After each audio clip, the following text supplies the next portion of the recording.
Undercover black CEO walks into his store, finds the single mom worker crying, and the truth is worse. The rain tapped gently against the store windows like whispered secrets as Malik Reynolds, billionaire, CEO, and founder of Reynolds Retail, stepped through the automatic doors of his downtown Chicago outlet.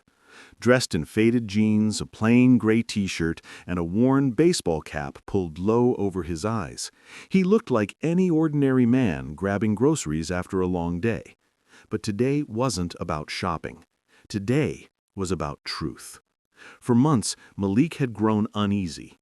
Sales reports were steady, customer satisfaction high, but something felt off. Employee turnover had spiked. Whispers in online forums hinted at a toxic environment. So, like his late father once did during the early days of the business, Malik decided to go undercover. He wandered the aisles, observing.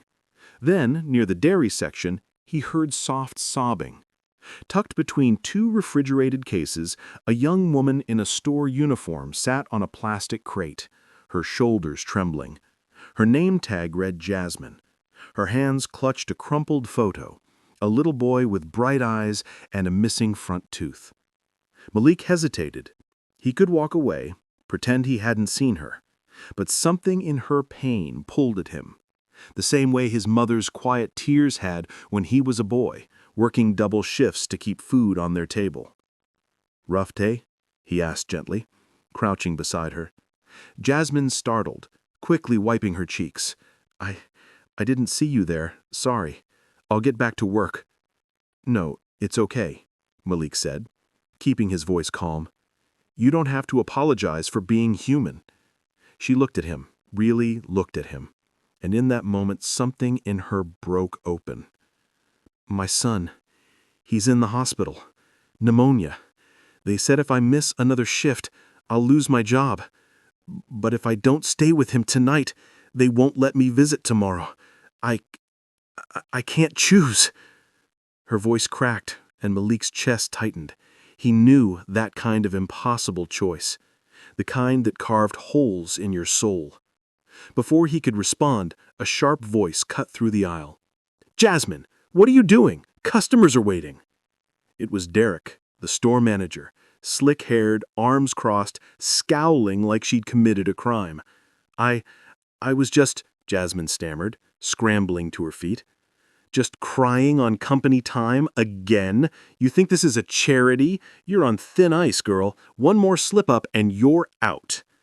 Malik stood slowly, his calm demeanor hardening into something steely. "She's not just crying. She's a human being, and you're talking to her like she's trash." Derek scoffed, turning to Malik. "And who are you? Some broke customer giving unsolicited advice?" Malik removed his cap. Recognition dawned on Derek's face, and then terror. Mr. Reynolds?" he stammered, paling. I didn't know you were here," Malik finished. "That's the point of being undercover, to see what really happens when the boss isn't watching."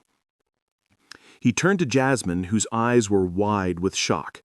"You don't have to choose between your son and your job," Malik said firmly. "Not today, not ever in a company I lead." He pulled out his phone and dialed HR. "Clear Jasmine's schedule for the next 2 weeks, full paid leave, and transfer her to the less demanding day shift permanently.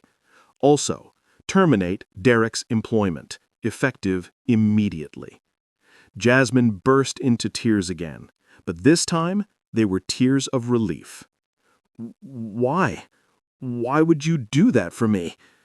"Because my mother was once in your shoes," Malik replied softly, "working 3 jobs, praying the lights wouldn't get cut off, crying in parking lots so I wouldn't see.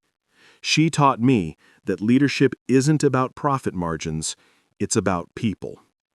The next day, Malik visited Jasmine's son in the hospital, quietly paying the medical bills under a pseudonym. But he didn't stop there. He launched a company-wide initiative called Second Chance Support, offering emergency paid leave, childcare assistance, and mental health resources for all frontline employees. Jasmine returned to work 2 weeks later, not just as an employee, but as part of the newly formed Employee Wellness Council, helping to shape policies that honored the dignity of every worker. Months later, at a company town hall, Malik stood before hundreds of employees, many of them single parents, many working multiple jobs just to survive. I used to think success was measured in revenue, but real success, it's measured in moments like this, when someone feels seen, valued, and given a chance to breathe.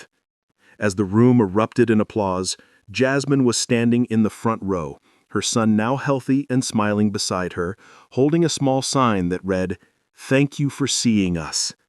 And in that moment, Malik knew his father would be proud. If this story moved you, please like, share, and subscribe to ACA Story Tales. We believe in kindness, second chances, and the quiet heroes among us.